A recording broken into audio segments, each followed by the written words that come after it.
नाव वेगळं, दिसायला भन्नाट, चव तर या पद्धतीने बनवली तर एकदम जबरदस्त. नमस्कार मैत्रिणींनो, सध्याला सर्वांकडे पाऊस चालू झालेला आहे, म्हणून आज आपण बनवणार आहोत सगळ्यात पेक्षा वेगळ्या स्टाईलने उलटा वडापाव. एकदा हा प्रकार ट्राय केला तर भजी वडेपाव विसराल आणि पुन्हा पुन्हा हेच बनवाल. चला मग आपण रेसिपीला सुरुवात करूया. सर्वप्रथम इथं मी एक कुकर घेतलेला आहे. कुकरमध्ये 1 ग्लास पाणी ॲड करून स्टँड ठेवून वरून चाळण ठेवायची आहे. मी मोठ्या आकाराचे 3 बटाट्यांना 2 भागात कट करून आपल्याला बॉईल करण्यासाठी ठेवायचं आहे गॅसवरती. आता गॅस ऑन करून कुकर ठेवून द्यायचं आहे आणि 2 शिट्ट्या होऊ द्यायच्यात. तोपर्यंत आता आपण मसाल्यांची तयारी करून घेऊया. एक मिक्सरच्या भांड्यामध्ये 5 ते 6 मिरी, 1 चमचा बडीशोप, 1 चमचा जिरे, 1 चमचा धने आणि आपल्याला मिक्सरला भड बनवून घ्यायची आहे. हा मसाला बनवून साईडला झाला की आपल्याला हिरवं वाटण तयार करून घ्यायचं आहे. त्याच मिक्सरच्या भांड्यामध्ये 5-6 हिरवी मिरची, 1 इंच आल्याचा तुकडा आणि 2-3 लसूणच्या पाकळ्या, हिरवं वाटण तयार झालेलं आहे. दुसरीकडे आपले बटाटे पण बॉईल झालेले आहेत. आता एका चाळणमध्ये काढून घेऊया. या पद्धतीने बटाटे बॉईल केले ते बटाट्यांना जास्त पाणी लागत नाही आणि आपली जी भाजी किंवा चटणी म्हणा ती जास्त ओलसर होत नाही. म्हणून एकदा या पद्धतीने नक्की बटाटे बॉईल करून बघा.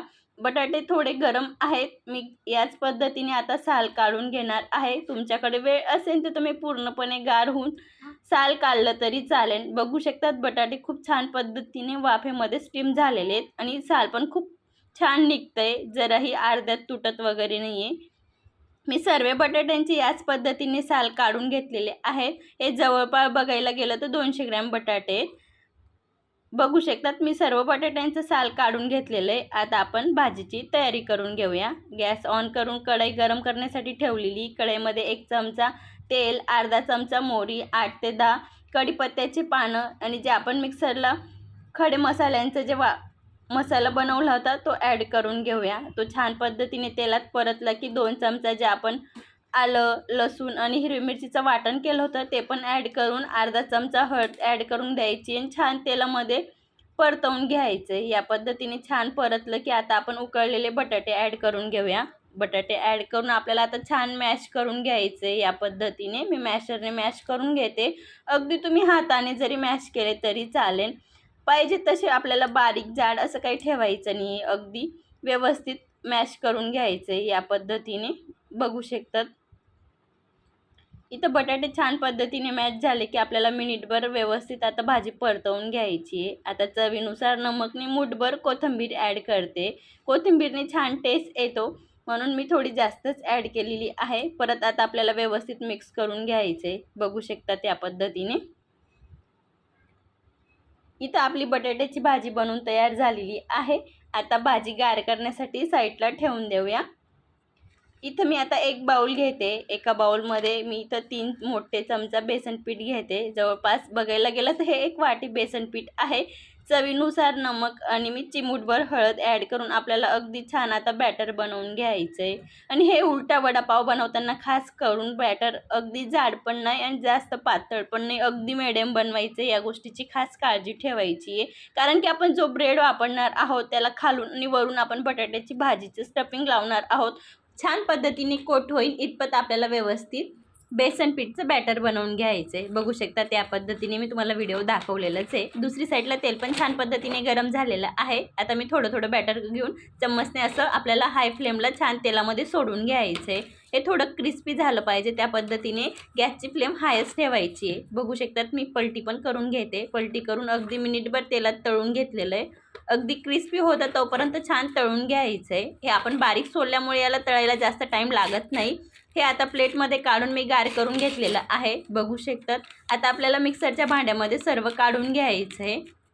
याची आता आपल्याला लाल चटणी बनवायची. त्यासाठी इथं मी 3 लसणच्या पाकळ्या, 2 चमचा लाल तिखट घेतलेलं आहे आणि अगदी नॉर्मल नमक घेतलेलं आहे. आपण जे तेलामध्ये सोडलं होतं बॅटर त्याच्यामध्ये पण नमकचा वापर केलेला आहे. त्यासाठी खास करून मी नमक कमीच वापरलेलं आहे. इथं मी गव्हाच्या पिठाचे ब्रेड घेते. आता त्यांना एका वाटीने गोल आकारात कट करून घेते. या पद्धतीने बघू शकतात. या पद्धतीने आता आपल्याला हवे तेवढे कट करून घ्यायचे. मी सर्व कट करून घेतलेले आहेत. एक आता ब्रेडचं जे गोल तुकडा आहे तो घेतलेला आहे. त्याच्यावर आता आपल्याला जी चटणी बनवलेली ती व्यवस्थित लावून घ्यायची. अगदी सर्व साईडला व्यवस्थित लागली गेली पाहिजे इतपत आपल्याला व्यवस्थित लावून घ्यायची. आता वरून दुसरा ब्रेड ठेवायचा आहे आणि आता वरून आपल्याला बटाट्याची भाजी सर्व साईडने व्यवस्थित एक सारखी स्प्रेड करून घ्यायची आहे। मी सुरुवातीला हाताने केली, वरून स्पूनने केली। स्पूनने खूप छान पद्धतीने एक सारखं लागलं गेलं, बघू शकता त्या पद्धतीने आपल्याला दोघं साईडला लावून घ्यायचं आहे। बनवायला खूप सोपं आहे अगदी, बघू शकता तुम्ही। मी सर्व साईडला व्यवस्थित चटणी पण आणि बटाट्याची भाजी पण लावून घेतलेली आहे। मी तर 4 ब्रेड एक सोबत व्यवस्थित रेडी करून घेतलेले आहेत। आता आपण तेलामध्ये सोडून घेऊया। बेसन पीठच्या बॅटरमध्ये डिप करून घ्यायचे छान पद्धतीने। याला पकडताना थोडं हलक्या हाताने पकडायचे। आपण खालून आणि वरून बटाट्याची भाजी लावलेली आहे म्हणून अलगद हाताने आपल्याला तेलामध्ये सोडायचं आहे। बघू शकता त्या पद्धतीने तेलात सोडलं की वरच्या साईडला मी थोडं वरून तेल ॲड केलेलं आहे की म्हणजे वरची साईड पण छान पद्धतीने तळली जाईल। मग नंतर पलटी करून घ्यायचं आहे। बघू शकतात अगदी कलर चेंज होतो तोपर्यंत दोघं साईडने मी मीडियम फ्लेमला तळून घेतलेला आहे। मी सर्व असे उलटे वडेपाव बनवून घेणार आहे। याला तेलामध्ये सोडताना खास काळजी ठेवायची की अलगद हाताने ठेवायचं, जराही बटाट्याची भाजीला आपला हात लागायला नको आहे, नाही तर तेल थोडं जास्त सोसतं, त्यामुळे या गोष्टीची खास काळजी ठेवायची। बघू शकता तिथं मी सर्व उलटे वडेपाव बनवून घेतलेले आहेत आणि किती छान झाले, जराही तेलगट वगैरे झालेले नाही आहेत। आणि एकदा या पद्धतीने नक्की बनवून बघा। मी तुम्हाला एक कट करून पण दाखवते। आत छान पद्धतीने तळले गेलेले आहेत, बघू शकता जराही तेलगट वगैरे झालेले नाही आहेत।